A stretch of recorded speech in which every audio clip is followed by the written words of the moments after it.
ଆଜ୍ଞା ଦେଖନ୍ତୁ ପାଟଣାଗଡ଼ରେ ଯେଭଳି ଭାବରେ ବିଜୁ ପଟ୍ଟନାୟକଙ୍କର ପ୍ରତିମୂର୍ତ୍ତିରେ ନିଆଁ ଲଗାଇ ଦେଇଛନ୍ତି ଆପଣ ଆଜି କିଭଳି ଗୋଟେ ଦେଖୁଛନ୍ତି? ଅତି ନିନ୍ଦନୀୟ ଘଟଣା ସମଗ୍ର ଓଡ଼ିଶାବାସୀଙ୍କୁ ଆଜି ଲଜ୍ଜିତ କରୁଛି ଏଭଳିଆ ଗୋଟେ ଘଟଣା ଯେଉଁଥିରେ କି ବିଜୁ ପଟ୍ଟନାୟକଙ୍କ ଭଳିଆ ଜଣେ ରାଷ୍ଟ୍ରନାୟକ ଝଡ଼ର ଇଗଲ ଯିଏକି ଓଡ଼ିଶାକୁ ସବୁ କ୍ଷେତ୍ରରେ ଆଗକୁ ନେବା ପାଇଁ ତାଙ୍କର ଜୀବନ ବ୍ୟାପୀ କାର୍ଯ୍ୟକ୍ରମ କରିଥିଲେ ଏଭଳିଆ ଗୋଟେ ବ୍ୟକ୍ତିତ୍ୱଙ୍କର ପ୍ରତିମୂର୍ତ୍ତି ଜାଳି ଦେବାଟା ନିଶ୍ଚିତ ଭାବରେ ଗୋଟେ ନିନ୍ଦନୀୟ ଘଟଣା। ଏଇଭଳିଆ ଯେଉଁ ଅପରାଧିକ କାର୍ଯ୍ୟ ଯିଏ ବି କରିଛି ତାକୁ ସରକାର ଯଥାଶୀଘ୍ର ଗିରଫ କରିବା କଥା ଏବଂ ଆମେ ଜାଣିବା କଥା ଗତ ନିର୍ବାଚନରେ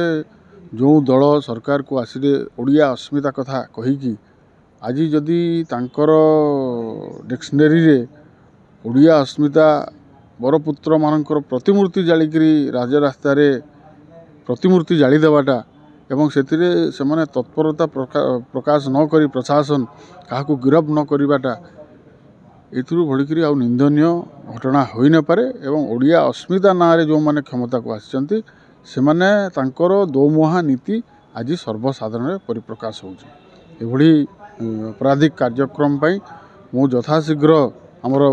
ମୁଖ୍ୟମନ୍ତ୍ରୀ ମୋହନ ମାଝୀଙ୍କୁ ନିବେଦନ କରିବି ଯଥାଶୀଘ୍ର ପୋଲିସ ପ୍ରଶାସନକୁ ନିର୍ଦ୍ଦେଶ ଦିଅନ୍ତୁ ଯଥାଶୀଘ୍ର ସେ ବ୍ୟକ୍ତିବିଶେଷ ମାନେ ଗିରଫ ହୁଅନ୍ତୁ ଏବଂ ଯିଏ କେହି ବି ଏହି ଘଟଣାରେ ସମ୍ପୃକ୍ତ ତାଙ୍କୁ ତୁରନ୍ତ ଗିରଫ କରାଯାଉ।